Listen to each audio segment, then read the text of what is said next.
من سأل الشهادة یو سړی د الله نه همیشه سوال کوي یا الله ما شهید جوړ کی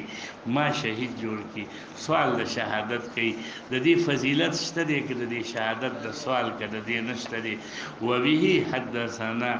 عبد الرحمن بن شريح انه سمع سهل بن ابي امامه ابن سهل بن حنيف يحدث عن ابيه عن جده عن النبي صلى الله عليه وسلم قال من سأل الله شهادة من قلبه راځي نه ګره مونږ او تاسو په شان د گفتار واکداران مونږ ته د گفتار خاوندان د وینا خاوندان نه من قلبه د زړه نه وي د زړه د صدق وړي د الله نه نو بلغه الله منازل الشهداء وان مات على فراشه وبه بدی باب کې د ګڼو صحابو روایتونه دي وبه حدثنا ابن جريج عن سليمان بن موسى عن مالك ابن يخامر السكسكي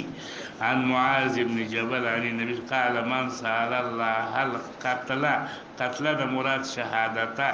في سبيله صادقا من قلبه اعطاه الله اجر الشهادة واگر کدا مرشوین ماتا بفراشه باب ما جاء في المجاهد والناكح والمكاتب